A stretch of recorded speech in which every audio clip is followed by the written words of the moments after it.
Hechos capítulo 1, versículo 1 al 4, si se acostumbra a ponerse de pie puede hacerlo, si no puede permanecer sentado, no hay ningún inconveniente, dice así la palabra del Señor. En el primer tratado, oh Teófilo, hablé acerca de todas las cosas que Jesús comenzó a hacer y a enseñar, hasta el día en que fue recibido arriba después de haber dado mandamientos por el Espíritu Santo a los apóstoles que había escogido, a quienes también después de haber padecido se presentó vivo con muchas pruebas indubitables, apareciéndoles durante 40 días y hablándoles acerca del reino de Dios. Y estando juntos les mandó que no se fueran de Jerusalén, sino que esperasen la promesa del Padre, la cual les dijo: oísteis de mí. Porque Juan ciertamente bautizó con agua, mas vosotros seréis bautizados con el Espíritu Santo dentro de no muchos días. Amén. Vamos a orar, vamos a pedir al Señor que sea esta promesa cumpliéndose en su vida. Entonces que usted también reciba ese poder y el testimonio de Daisy hoy nos mostraba eso. A veces no somos sensibles a veces a lo que Dios está diciendo, pero ella fue sensible, dio, ¿no? Y casi que inmediatamente el resultado de su oración fue contestada y el Señor le mostró cómo estaba obrando, cómo las cosas que para nosotros a veces son tan difíciles, Dios las usa para bien, como dice Romanos 8, ¿no? Todas las cosas obran a bien. Si usted ama a Dios, todo lo que está experimentando, aunque sea difícil, en algún momento hará algo bueno en su vida, redundará en algo bueno. Entonces vamos a orar para que el Señor obre en nuestro espíritu. Padre Celestial, nosotros te damos gracias por tu palabra, que es la verdad. Nosotros nos rendimos delante de tu palabra y anhelamos, Señor, que sobre nosotros también venga la promesa que tú le diste a los apóstoles y que ha llegado hasta nosotros y que nosotros anhelamos que se cumpla en nuestra vida. Derrama de tu espíritu, Señor. Es la promesa que desde el profeta Joel tú diste, que derramarías de tu espíritu sobre toda carne. Entonces obra, Señor, en tu promesa. Glorifícate en esta mañana, Señor, te lo pedimos en el nombre poderoso de Jesús. Amén.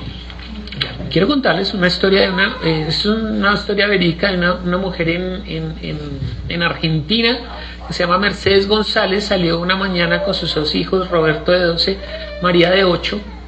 Toda la noche había estado lloviendo y ella sale a llevar al colegio a los niños. Se había caído una cuerda de la luz y ellos iban cogidos de la mano y en un momento determinado el niño pisa este cable de luz de la corriente y quedaron literalmente pegados ahí. No, los tres iban cogidos de la mano, los tres quedaron pegados y no se podían soltar y se estaban electrocutando literalmente. Pasa un muchacho que se llama Pedro Pereira, un vendedor de periódicos, pasa en ese momento y con el bolso en el que cargaba los periódicos los separó del cable y los rescató. Y pues obviamente algunas heridas, pero los salvó de haber muerto, porque era una muerte evidente la que vendría ahí pegados a ese cable de la luz. A veces uno ve estas situaciones y cuando uno no entiende mucho cómo obra Dios, uno dice: ay, qué casualidad que pasaba ese muchacho por ahí, ¿no? Qué casualidad. Alguien podría atribuirle eso a una casualidad. Casualmente pasaba este muchacho y lo rescató, ¿no? Que fungió de Salvador casualmente pasó. Otro podría decir: no, es el universo que se confabuló para que todas las cosas se dieran en ese momento, ¿no? O alguien le podría decir: no, fue la Pachamama, no sé, según lo que cuente.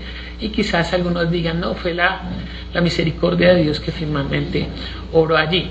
Depende del punto de vista, de la perspectiva.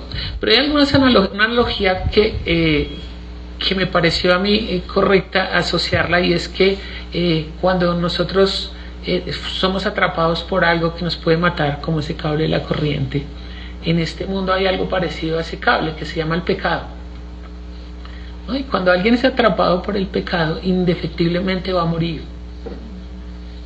Pero algo que sucede como con la corriente es que a veces uno no se puede soltar solo de ella, ¿no? Ellos no se podían soltar, aunque no querían morir, no se podían soltar, pero alguien vino y los soltó, los rescató de eso. Y en nuestro caso, pues nuestro Salvador, nosotros tenemos claridad quién es nuestro Salvador y quién nos rescató de la muerte espiritual.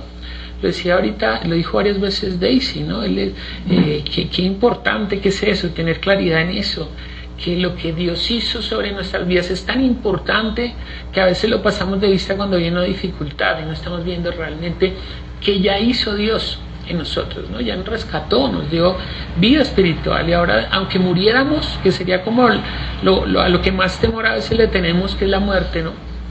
Aunque muriéramos, dice Pablo, para mí el morir, ¿sabe qué? Es ganancia.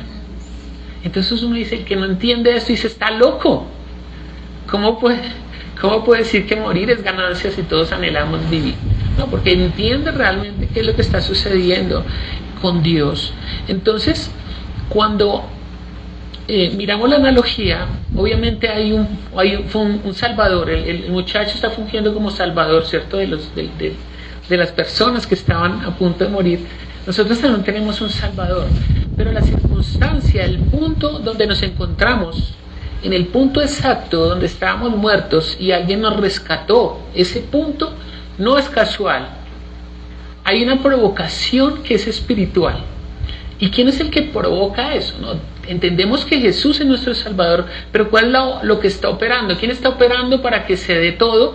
Y ustedes, por ejemplo, o yo en un momento determinado, hayamos abierto nuestros ojos y nos hayamos acercado a Dios y hayamos sido transformados. Pues esa fuerza, aunque algunos dicen que la fuerza activa, realmente es una voluntad de Dios. Algunos dicen la tercera persona de la Trinidad. Bueno, como lo pueda entender, Dios mismo, por medio del Espíritu, ocasiona ese encuentro. Es el poder del Espíritu Santo. Y vamos a ver cómo está obrando el Espíritu Santo, porque este año, como les decía, empezamos a estudiar el libro de los Hechos, y en el libro de los Hechos va a haber una transición entre que Jesús, que tiene que continuar su camino, no les dice, mire, ustedes no se vayan de Jerusalén, esperen porque va a venir la promesa que ustedes escucharon de mí, pero que es del Padre, que va a venir sobre ustedes el Espíritu Santo, pero no se vayan de Jerusalén. Y va a haber un momento en el que ellos van a estar completamente solos. 10 días, porque dice que Jesús, ¿cuántos días estuvo con ellos resucitado? 40 días estuvo resucitado, ¿no? Con pruebas indubitables. O sea, se manifestó, no fue una visión colectiva, ni que se lo soñaron o que se lo inventaron, sino que físicamente estuvo con ellos durante 40 días, pero el Espíritu Santo, él asciende, lo ven ascender, pero inmediatamente no viene el Espíritu Santo. ¿No me parece curioso? El Espíritu Santo vendría hasta la fiesta de Pentecostés, que son 50 días después de la Pascua. ¿Se acuerda que vimos el cumplimiento de la muerte, la Pascua? Todas las fiestas cumplidas. En la fiesta de ¿qué les dije? No, los 50 días, la Pentecostés, es que se cumple esto. Entonces él sigue leyendo el libro de los Hebreos, y entonces el día de la fiesta de Pentecostés viene la promesa. Lo que Jesús había prometido se cumplió en ellos. Viene el Espíritu Santo sobre ellos. La pregunta es, ¿cómo opera el Espíritu Santo? A veces cantamos, ¿no? Como que ven Espíritu Santo, desciende o muéstrate, y pues no es tan así, ¿no? No es que se manifieste. Jesús les dice, mire, el Espíritu de verdad no se puede manifestar sobre el mundo, sino sobre ustedes. No se manifiesta sobre todo el mundo, se manifiesta solamente sobre quien ha creído. Y así es que opera. Miren lo que dice Juan capítulo 14. Por un momento. Juan 14.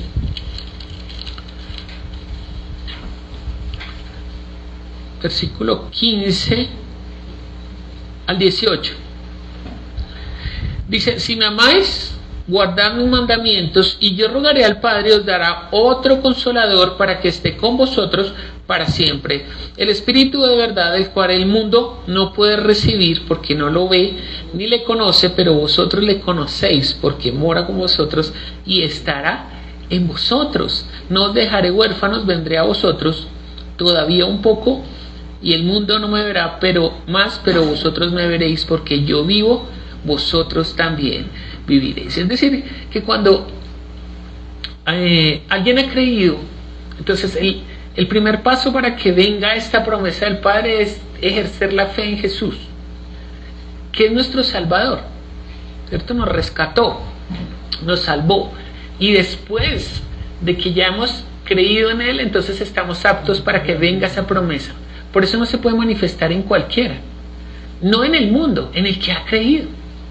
¿Entiende cómo funciona? Entonces Jesús, porque Jesús lo está diciendo, no es una doctrina, Jesús lo está manifestando, no se manifiesta el mundo, se manifiesta sobre ustedes porque han creído.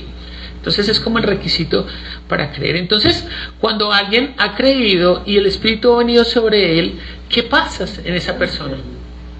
¿Qué es lo que sucede? Si hay una transformación o no. Hay una transformación demasiado evidente. Miren lo que dice Juan capítulo 7, y es lo que prometió también Jesús estando en otra fiesta, que es la de los tabernáculos. Dice ahí en el versículo 37 de Juan 7, dice: en el último y gran día de la fiesta, Jesús se puso en pie y alzó la voz diciendo: si alguno tiene sed, venga a mí y beba. El que cree en mí, como dice la Escritura, de su interior, ¿qué? Correrán ríos de agua viva. Y después dice: esto dijo del Espíritu que habían de recibir. Fíjense que no vino ahí, sino que vino hasta Pentecostés. Por eso dice del Espíritu que habían de recibir. ¿Quiénes? Los que creyesen en Él. Pues aún no había venido el Espíritu Santo, porque Jesús aún no había sido glorificado. Entonces fíjense cómo está funcionando y creo que les voy a hacer la tarea a los de seminario. Y es que Jesús está con sus discípulos, ¿no? ¿Ustedes se acuerdan los super espirituales del tiempo de Jesús? ¿Quiénes eran? ¿Quiénes eran los super espirituales?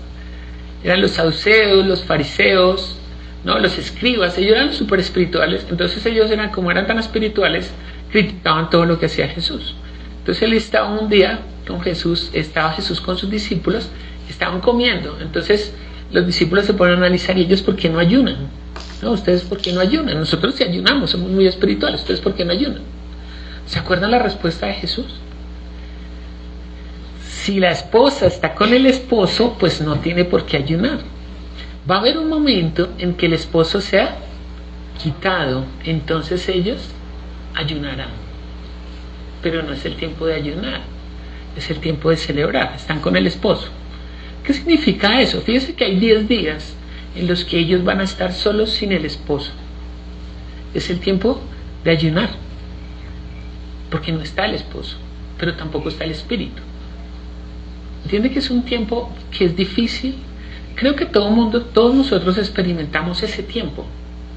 Hemos creído en Jesús, pero como que hay una parte, 10 días, que tenemos que caminar solos, porque no vemos a Dios, no vemos el Espíritu, no vemos al Hijo, mucho menos vemos al Padre. Pero Jesús les promete, después de que venga esa promesa, ¿sabe qué? Sobre ustedes van a correr, de ustedes van a correr esos ríos de agua viva. En 1968 un pastor dijo estas palabras, se las voy a leer textualmente. Dice: a través de la historia el hombre ha buscado siempre un camino más fácil. Algunos han dedicado su vida a la búsqueda de la fuente de la juventud, un agua milagrosa que les brindará vida eterna. Hoy día muchos continúan buscándola, alguna fuente mágica que les traiga el éxito, la satisfacción y la felicidad, pero la mayor parte de su búsqueda es en vano. Únicamente esta agua viviente, el Evangelio de Jesucristo, puede brindar una vida feliz, de éxito y eterna a los hijos de los hombres. Es lo que dijo en 1968, ¿no? Me rompió, porque lo que dice es totalmente cierto, ¿no? Como que buscamos algo mágico.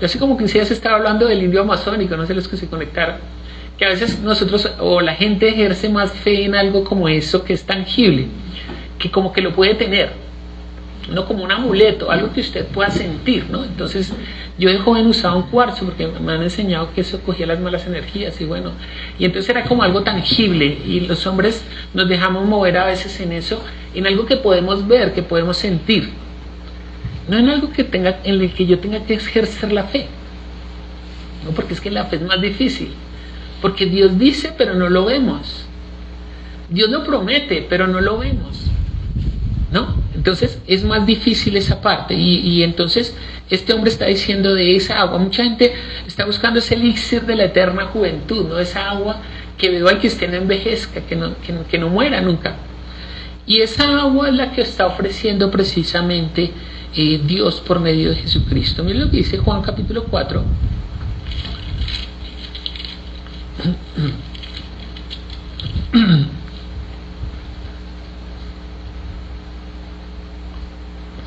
Juan capítulo 4, versículo 10 en adelante.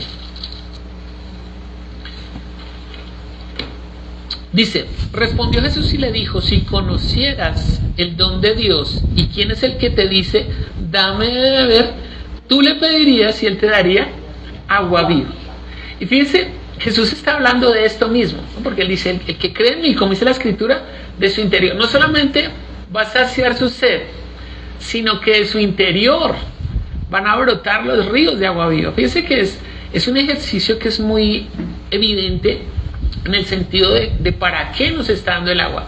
¿Para qué nos sacia Dios? ¿Solamente para saciar mi sed?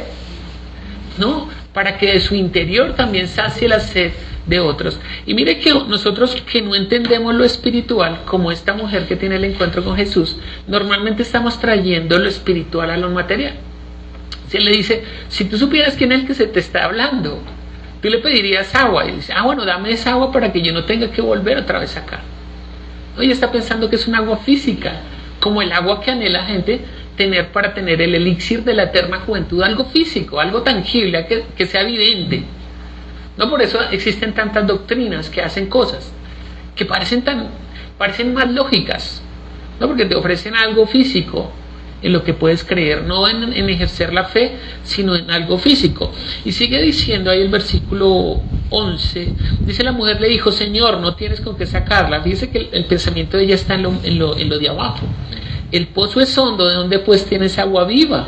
¿Acaso tú eres mayor que nuestro padre Jacob, que nos dio este pozo del cual bebieron él, sus hijos y sus ganados? Respondió Jesús y le dijo, cualquiera que bebiere de esta agua volverá a tener sed, mas el que bebiere el agua que yo le daré no tendrá sed jamás, sino que el agua que yo le daré será en él una fuente de agua que salte para vida eterna.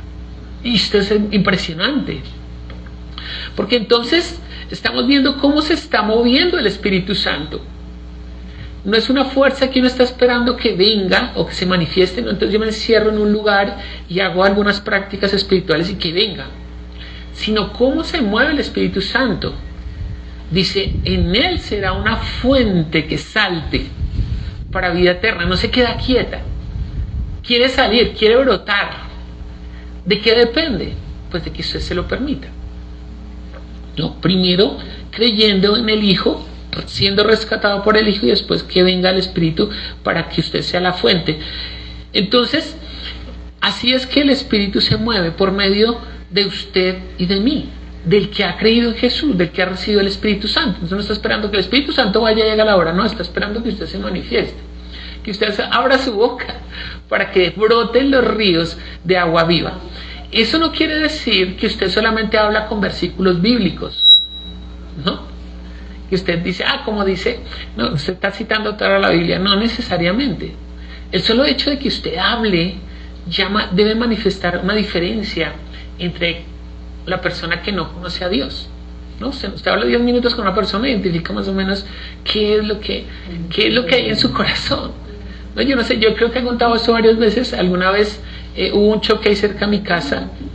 Y entonces, usted sabe que a veces las personas se levantan los ánimos y empiezan ya como a quererse golpear y todo. Entonces llegó un señor anciano, ya con canas.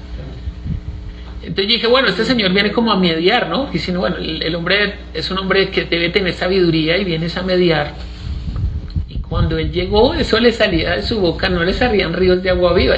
Yo creo que una persona, usted sabe que las personas que andan en la calle utilizan un lenguaje muy procaz, ¿no? Muy vulgar. Yo creo que una persona de la calle escuchaba a ese señor y se sonrojaba de lo que salía de su boca.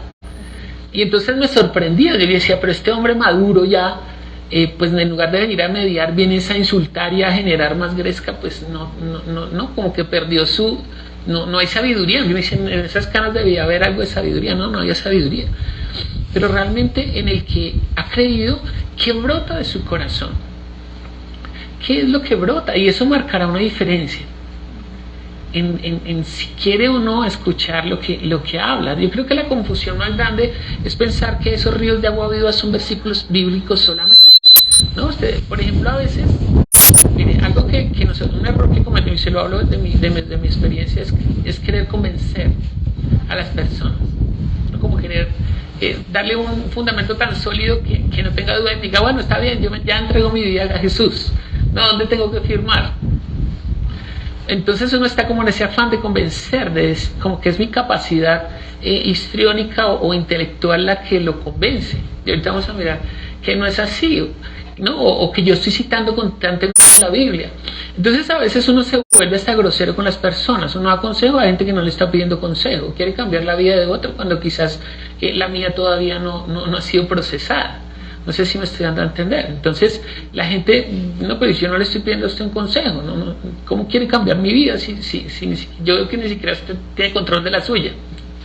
¿No? Entonces a veces perdemos ese horizonte en el afán, obviamente en el afán de que conozcan lo que nosotros hemos experimentado, quizás a veces con buena voluntad, pero cometemos esos errores y la gente a veces dice, no me gusta hablar con cristianos porque a toda hora me quieren transformar, a toda hora quieren que yo vaya a su iglesia, a toda hora quieren que yo lea la Biblia, ¿no? Sino en su forma de ser, en lo que Dios ha hecho, con su capacidad. Por eso a veces el desentendimiento de lo que dice Jesús en Mateo 24, cuando dice vayan y hagan discípulos, uno cree que tiene que irse y dedicarse solamente a ser discípulos, pero en el original dice yendo hagan discípulos, en lo que usted está haciendo, en lo que es bueno, en la abogacía, con los alimentos, con el hotel, con las empresas, con mi trabajo. Estoy dando un testimonio sin ni siquiera emitir un versículo bíblico, ¿no? Y entonces por primera vez entendí, no me acuerdo si fue Agustín de Hipona o Santo Tomás de Aquino el que dijo una vez, iba a hacer una campaña evangelística y dijo vamos a evangelizar y si es necesario usaremos la Biblia. Y entonces yo por primera vez entendí lo que él dijo, porque dice, ¿cómo evangelizar si no utiliza la Biblia? ¿No?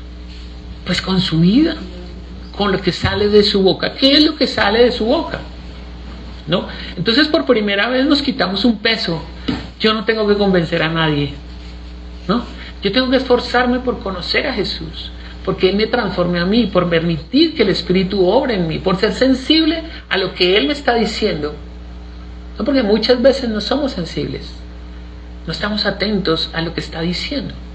Entonces, miremos cómo hace el Espíritu Santo por medio de usted para obrar. Mire lo que dice Juan capítulo 16.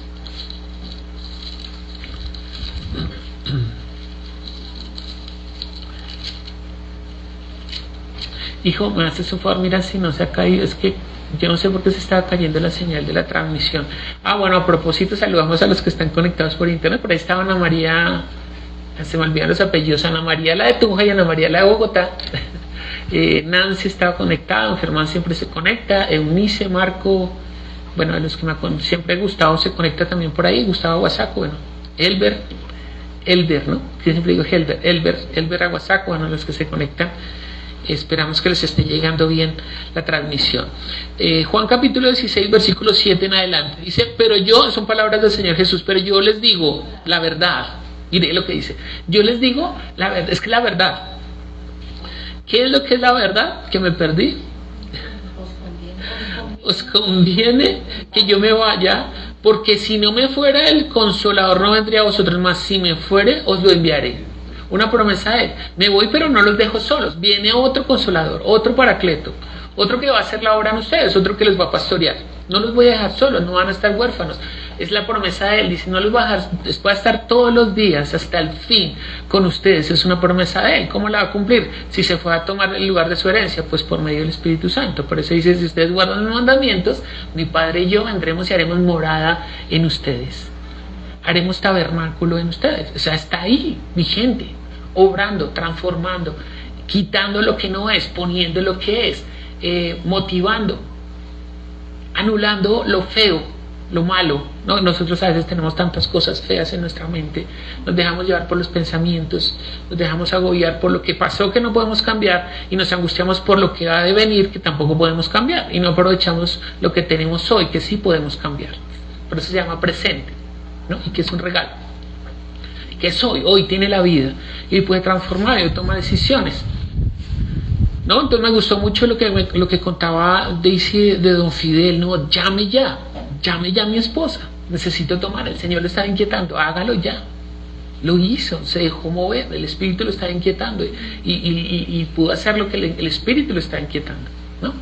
Entonces es ser sensible a eso. Entonces dice, Y cuando Él venga, mire lo que va a hacer el Espíritu. ¿Qué es lo que hace el Espíritu? Cuando Él venga, convencerá al mundo de pecado, justicia y de juicio. ¿Cómo lo convencerá? Pues cuando usted habla, ¿no? Entonces parece una paradoja. No es la capacidad que usted tenga, sino lo que usted permita que Él haga por medio de usted. Entonces Él sí es el que convence a las personas de pecado, de justicia y de juicio. Entonces establece qué es el pecado. Ahora en este nuevo pacto, ¿cuál es el pecado? En el antiguo pacto habían pecados. En el nuevo pacto hay un pecado.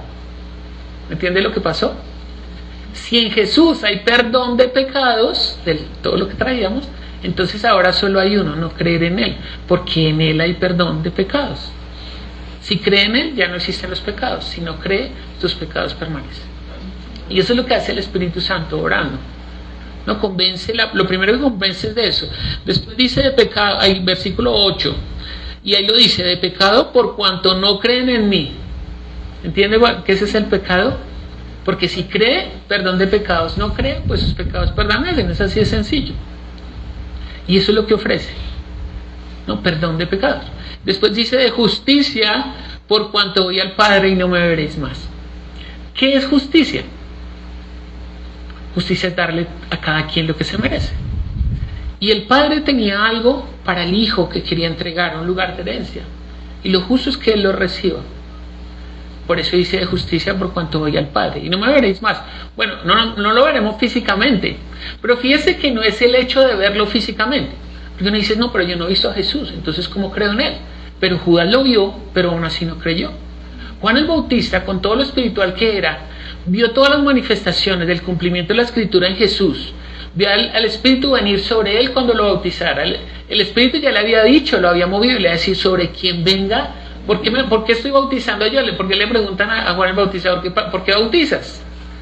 ¿No? De la manera como él lo hace, porque no una práctica como la que se hacía en el judaísmo. ¿Por qué bautizas? Porque el que me envió a bautizar, ¿quién lo envió a bautizar? Pues el Espíritu que él había recibido, ¿no? Dice, el que me mandó a bautizar, dijo, sobre el que vea descender el Espíritu Santo y que permanezca sobre él, ese es el ungido de Dios. Y eso es lo que se llama ungido. Por eso lo llamamos Cristo también, ¿no? Jesús es el Cristo o el Mesías, porque es el ungido, sobre el que vino por primera vez el Espíritu Santo y permaneció en él, ¿no? Entonces, ¿por qué estaba contando eso? Me perdí. Entonces la justicia es darle a cada cual, y él hace el cumplimiento. Pero fíjense que ellos, aunque vieron estas manifestaciones, dudaron de Jesús. Juan el Bautista, ¿no? Que es como, mire, creían más que Juan el Bautista era el Mesías que Jesús. Porque lo mandan a preguntar a Jesús, ¿eres tú el Cristo? No, yo no soy. Y a Jesús le dicen, no, tú eres un pecador, te la pasas con pecadores y comiendo y bebiendo. Se veía más espiritual Juan. Pero Juan le manda a preguntar a Jesús cuando está encarcelado en la situación más difícil de su vida, porque ya la está viendo que lo van a matar. Le manda a decir a Jesús, ¿eres tú el que habría de venir o esperaremos a otro? Muy triste, ¿no? Después de ver las manifestaciones. Entonces fíjense que estaba hablando de que no se trata de verlo físicamente, porque nosotros no lo hemos visto, pero hemos creído en él y ha obrado en nosotros y hemos visto la manifestación de su gloria en nuestras vidas, cada uno de nosotros. Y después dice, y de juicio por cuanto el príncipe de este mundo ya ha sido juzgado. Entonces ya algo que se va a entender Dios con Satanás, que es el príncipe de este mundo. Entonces así es que está obrando en usted. ¿Qué impide creer y seguir a Jesús? Entonces, si todo lo que está ofreciendo es bueno, ¿no? Cuando mire ahí en Lucas 4, ¿qué es lo que está ofreciendo? Porque la promesa del ungido, porque estamos hablando obviamente de la manifestación del Espíritu Santo. Jesús se llama el ungido porque fue ungido con el Espíritu Santo. ¿Para qué lo ungió Dios a él? Para que Dios unge a su Hijo con el Espíritu Santo. Entonces, esto es una promesa que venía desde Isaías, pero que se cumple ahí o se cumple cuando Jesús yendo a la sinagoga en Lucas 4, mire versículo 17, entonces Jesús dice que fue a la sinagoga como era su costumbre, se congregaba Jesús. No se congregaba porque mire, es tan agradable estar los hermanos juntos en armonía, ¿no? Físicamente es distinto. Sentirnos, ¿no? Cuando nos saludamos, nos abrazamos, cuando escuchamos estos testimonios poderosos, cuando oramos por unos por los otros y decimos, oh, Dios obró, gracias, o la persona viene quebrantada y sentir la compañía, el abrazo físico de la iglesia, entonces ya se va con otra actitud, ¿no? El solo hecho de manifestar, mire, estoy mal, ¿no? Que no lo he podido soltar, ¿no? Es como la olla express, cuando usted les levanta el pito, entonces usted sale de eso que tenía y no lo ha podido contar, no tenía alguien con quien confesar esto que me pasa, que estoy sufriendo, que me duele, que no sé qué, entonces es muy chévere, esa es la comunión de la iglesia. Y otra vez me perdí. Bueno, para que ungió a Jesús, para que ungió el Padre a Jesús, al Hijo, para que lo ungió con el Espíritu. Entonces dice que como era su costumbre, es que yo me pierdo, que Jesús tenía su costumbre de ir a la sinagoga, de congregarse. Dice que estando en la sinagoga se le dio el libro, está en el versículo 17 de Lucas 4, y se le dio el libro del profeta Isaías, y habiendo abierto el libro halló el lugar donde estaba escrito, el Espíritu del Señor está sobre mí. O sea, está hablando en primera persona del cumplimiento de esta promesa, y aquí se está cumpliendo, no, porque uno lo puede leer, pero yo no soy el ungido, o sea, el ungido que estaba prometido desde la antigüedad. Entonces dice, el Espíritu del Señor está sobre mí, por cuanto me ha ungido. ¿Para qué? Para dar buenas nuevas a los pobres, me ha enviado a sanar a los quebrantados de corazón, a pregonar libertad a los cautivos, y vista a los ciegos, a poner en libertad a los oprimidos, a predicar el año agradable del Señor. Y enrollando el libro se lo dio al ministro y se sentó, y los ojos de todos en la sinagoga estaban fijos sobre él, y comenzó a decirles, hoy se ha cumplido esta escritura delante de vosotros. Él es el ungido, Él es el Mesías, el que estaba prometido desde hacía 4000 años. Lo que Dios le había dicho a Abraham que se había de cumplir a futuros, lo están viendo ellos con sus propios ojos. El problema es que estaban ciegos, la mayoría, y no lo pudieron ver. Y a nosotros, ¿cuál es el privilegio nuestro? Que pudimos verlo, abrimos nuestros ojos, esa es la ceguera. Ahora lo vimos, podemos comprobarlo. Lo ha visto y es tan tangible para usted que usted puede dar testimonio de lo que ha hecho. Lo ha visto, la manifestación en nuestras vidas. Obviamente no vamos a desglosar, porque una cosa, darle buenas a los pobres, pues hay que entender de qué pobres se está hablando, pero también libertad a los presos. ¿Presos de qué? ¿No? Ustedes entienden que, por ejemplo, Jesús les va a decir inicialmente el pecado, inicialmente no, Jesús les va a decir a los fariseos, ahí cuando ustedes leen Juan capítulo 8, le dice a ellos, si ustedes creen en mí y permanecen en mi palabra, serán libres. Y ellos dicen, pero nosotros no somos esclavos de nadie. ¿Entiende el problema? Que ellos creen que no son esclavos. Y ahí está la primera dificultad, como el borracho que dice, yo no soy borracho, entonces no lo puedo ayudar, ¿no? El primer paso es reconocer qué es lo que está mal. Entonces él está mostrando eso, ¿no? Que está preso, que está cautivo, y que él ofrece esa libertad. Vista a los ciegos, obviamente nos abrió los ojos, libertad a los oprimidos, proclamar el año del favor de Dios, ¿no? Ese año del favor de Dios era una práctica que se hacía en el Antiguo Testamento. A veces no lo entendemos mucho, ¿no? ¿Cómo así que el año, buen año? Es que Dios establecía cada 7 años un año que se llamaba el año del jubileo, ¿se acuerdan?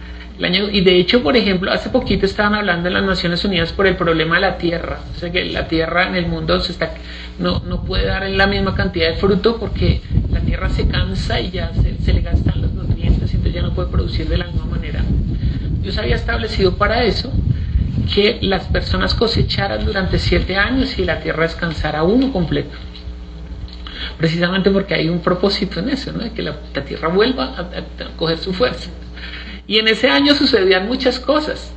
Entonces, en ese año que era de jubileo, las personas les perdonaban las deudas a las personas, se liberaban a los esclavos, a veces los emancipaban, decían, no, este año jubileo le perdono todas sus deudas, ya no me debe nada. Cosas como esas sucedían. Era un buen año, no era un año de festividad, porque se arreglaban muchas cargas. Y eso es lo que está diciendo, el año del jubileo, el 7º año, que precisamente es el año, este año se completan, bueno, este año no, este siglo se completan 6.000 años desde Adán más o menos, según las escrituras. O sea que estamos postrimerías del año del jubileo, que es cuando Él regrese, ¿no? Y entonces será un año de fiesta, porque es el año por eso está anunciando eso, ¿no? El año de la buena voluntad, del favor de Dios sobre nosotros. Pero nosotros no tenemos que esperar ese año del jubileo, ya está sucediendo en nosotros. Por el Espíritu nosotros ya estamos experimentando esa libertad, ser libres de esa cautividad, abrir nuestros ojos, salir de estar presos en el pecado. Entonces, dice, leímos en Hechos que Juan bautizó con agua, pero el Señor bautiza, ¿con qué bautiza? Con el Espíritu Santo. Ese es el bautismo de Jesús. Por eso, ¿a cuántos bautizó Jesús cuando estuvo en la tierra? ¿Cuántos cree que bautizaría Jesús cuando estuvo en la tierra? ¿10, 20, 100, 1000, 5000, 15000? ¿Cuántos? A ninguno. Los que bautizaban eran los discípulos, lean Juan 4. No estamos inventando, no lo vamos a buscar, pero búscalo en Juan 4. Los que bautizaban eran los discípulos, porque Jesús bautiza con espíritu, ellos bautizan con agua para arrepentimiento, pero Jesús bautiza con el Espíritu Santo para que de su interior corran los ríos de agua viva. Vamos a terminar leyendo Romanos capítulo 8.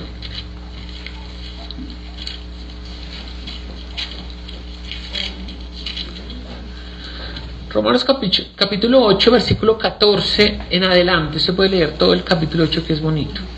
Dice, porque todos los que son guiados por ¿quién? Todos los que son guiados por el Espíritu de Dios, ¿qué son? Hijos de Dios. Hijos de Dios, ¿no? Si es guiado por el Espíritu, entonces es hijo de Dios. ¿Qué lo guía? No, es que a mí me guía la Pachamama, el universo. No, entonces no es hijo de Dios. Así de claro, ¿no? Pues no habéis recibido el espíritu de esclavitud para estar otra vez en temor, sino que habéis recibido ¿qué? El espíritu de adopción, por el cual clamamos Abba Padre. El espíritu mismo, fíjense que ahí está hablando, hace la diferenciación del espíritu que estaba muerto en nosotros y el Espíritu Santo, son dos cosas distintas. Dice, el Espíritu mismo, o sea, el Espíritu de Dios, da testimonio a nuestro espíritu, por eso la comunión es espiritual. ¿Entiende por qué no puede venir el Espíritu Santo sobre una persona que está muerta espiritualmente? Porque la comunión es espiritual y tiene que tener vida espiritual por medio de Jesucristo. Y ahí sí puede tener la comunión con el Espíritu Santo. Dice, el Espíritu Santo da testimonio que somos hijos, y si hijos también herederos. Mire, esto es para gloriarse uno. ¿Sabe qué hace el hijo? Va a recibir, o ya recibió la herencia de su padre, pero la quiere compartir con nosotros. Hermoso, ¿no? No la toma para él, dice, no, yo quiero. Le dice a sus discípulos, ¿sabe qué? Yo quiero que donde yo estoy, ustedes también estén. Hermoso esto, ¿no? Y si hijos también herederos de Dios y coherederos con Cristo, si es que, ¿qué? Ojo, porque mire que a veces no se predica mucho de esto, ¿no?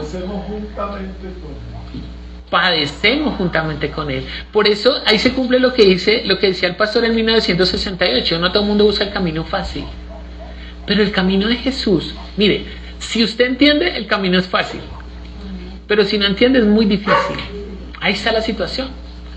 Porque dice, bueno, y si está pasando otra vez esto, dura la situación, Señor, algo harás, te glorificarás. Y cuando yo suelto así, entonces se glorifica. Pero si yo me empeño en hacer mi voluntad, en pelear con Dios, pues más difícil, ¿no? Entonces, sigamos, estamos en el qué. Bueno, si padecemos juntamente con Él, para que juntamente con Él seamos glorificados. Esa es la promesa. Vamos a ser glorificados, pues tengo por cierto que las aflicciones del tiempo presente no son comparables con la gloria venidera que en nosotros ha de manifestarse. Entonces, esa es nuestra esperanza y nuestra lucha, ¿no? Para todos es una lucha. ¿En qué medida? Depende de su fe. Por eso cuando venimos acá fortalecemos nuestra fe. Por eso cuando usted ora, lee la palabra, se conecta a los estudios, fortalece su fe. Entonces es más fácil entender la voluntad de Dios es más puede sobrellevarlo mejor. Entonces vamos a orar, vamos a pedir al Señor que nos ayude, que nos bautice Jesús ahora. ¿Cuántos de ustedes son bautizados en agua? Amén. Bueno, la otra es que este año ya, si alguno, porque ¿qué sigue? Ya creo en Jesús, bueno, bautícese, ¿no? El Señor dice, vayan a discípulos y bautícenlos, bautismo en agua. Entonces, si no se ha bautizado, hable con nosotros para que programemos otra vez unos bautismos. Es un tiempo hermoso, ¿no? Los que hemos experimentado. Aquí nos prestan una piscina, bueno, por medio de Nelson nos han prestado una piscina, un hotel hermoso, es una piscina natural, Mesopotamia. Esa piscina es hermosa porque es natural, ¿no? Total agua, espectacular. Entonces, si no lo ha hecho, bautícese y pida que ahora lo bautice el Señor Jesús. Entonces oremos. Padre, te damos gracias por esta palabra, Señor, que nos insta a continuar adelante, Señor. Sabemos que todas las cosas obran a bien para los que te aman. Yo te pido que tú sigas obrando, Señor, que tú sigas colocando esa convicción en cada uno de mis hermanos. Gracias por esos testimonios hermosos, Señor, en los cuales vemos tu mano poderosa obrando, que fortalece nuestra fe y que nos inquieta, Señor, a seguirte buscando, a seguirte conociendo, a seguir conociendo el amor que tú quieres manifestar por medio de tu Espíritu en cada uno de nosotros. Bautízanos con tu Espíritu, Señor, llénanos de tu Espíritu, Señor, para que nosotros también podamos hacer como tú hiciste, para ser ungidos tuyos también, Señor. Obra con poder en esta mañana, yo te lo pido. Glorifícate, Señor. Ayuda a los que están pasando por dificultades, Señor. Muéstrales que tú estás con ellos también, Señor. Por los que nos han pedido por sanidad, Señor, por dificultades económicas, por dificultades en su alma, en sus relaciones, Señor. Que seas tú glorificándote. Quita, Señor, todo orgullo, toda altivez que impide que podamos ver tu mano poderosa obrando, tu Espíritu obrando en nuestras vidas. Glorifícate en esta mañana, te lo pedimos en el nombre de Jesús. Amén.